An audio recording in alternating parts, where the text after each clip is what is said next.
नमस्कार, स्वागत है आप सभी का द न्यूज नाउ में। मैं ही आने जो आपके साथ आए नजर डालते हैं कि आज दिन भर में क्या कुछ हुआ। जम्मू के सांबा जिले में अंतर्राष्ट्रीय सीमा पर सुरक्षा बलों ने पाकिस्तानी घुसपैठिए को मार गिराया है। इसके बाद से पूरे इलाके में तलाशी अभियान भी चलाया गया।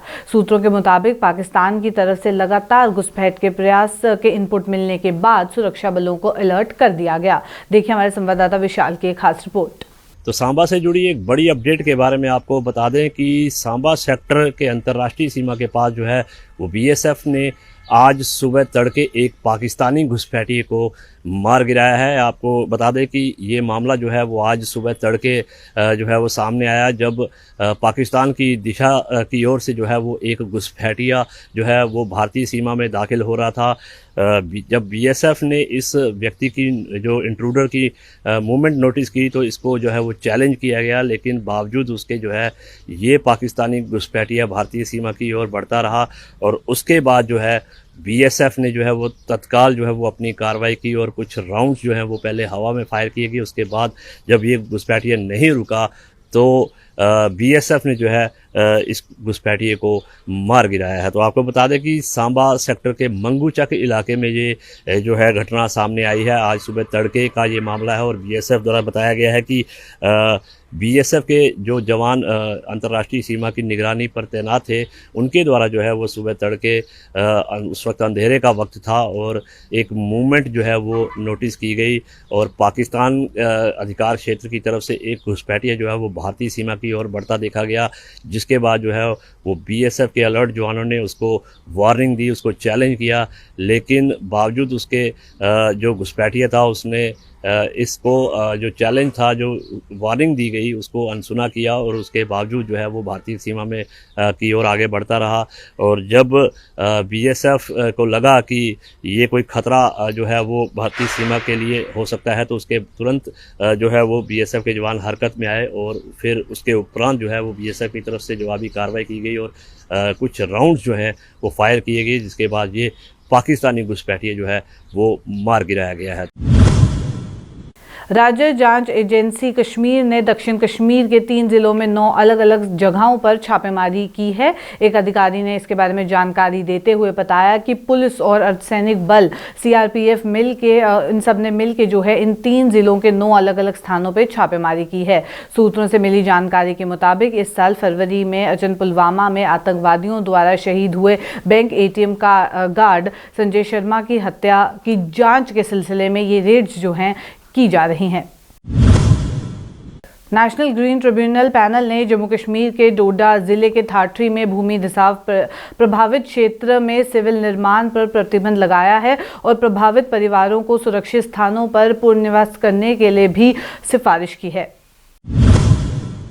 डीजीपी दिलबाग सिंह ने जम्मू कश्मीर में श्री अमरनाथ यात्रा के लिए की जा रही व्यवस्था पर बातचीत की है। उन्होंने कहा है कि जम्मू कश्मीर के स्थानीय लोग अमरनाथ यात्रा के संचालन के लिए हमेशा ही सहायक रहे हैं। यात्रा को सुचारू रूप से चलाने के लिए जो भी इंतजाम करने होंगे वो किए जा रहे हैं।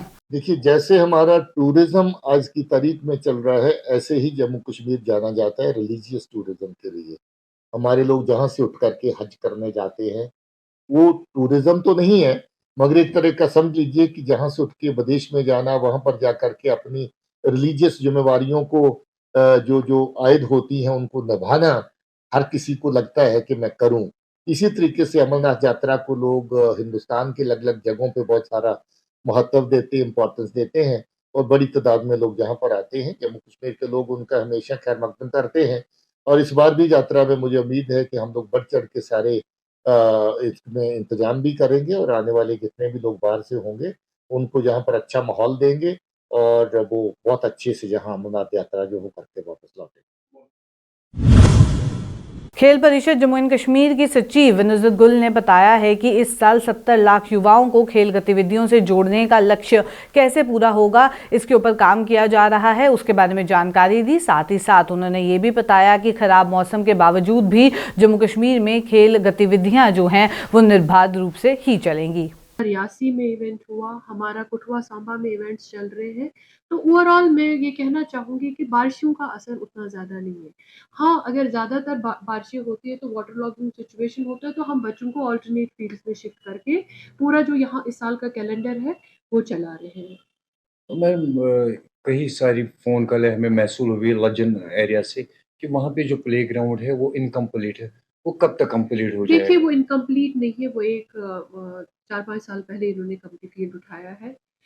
एक एनवायरमेंटल गाइडलाइन है। आप किसी एरिया को अगर फिल करते हैं, कितना आप फिल करेंगे? अगर आप मान लीजिए कि बार-बार हमें सवाल महसूल होता है कि उसमें क्या? उसमें 10 फीट भराई करके भी जो इंजीनियरिंग की रिपोर्ट है, तब भी वो वाटर लेवल जो साथ में वहाँ पे ये दरिया है, उसमें हर बार पानी आएगा। देखिए, फिर हमें क्या होता है कि हम फिलिंग करते हैं, ग्राउंड बनाते फिर उसमें पानी आ गया, तो हमें उसमें नुक्ताचीनी। मैंने उनको क्या बोला है, लसडेन एरिया में इसके बदले अगर आप कोई ओल्ड फील्ड, वो मेरे पास आए थे, कोई ओल्ड फील्ड आप आइडेंटिफाई करें, हम उसको टेकअप करेंगे और हम उसको आपको फील्ड बना के देंगे। बट इस एरिया में जितनी भी हम फिलिंग करेंगे, पानी तब भी आएगा, वो पैसा बेकार। तो चलिए फिलहाल के अंक में इतना ही। कल फिर मुलाकात करेंगे। अभी के लिए दीजिए इजाजत। नमस्कार।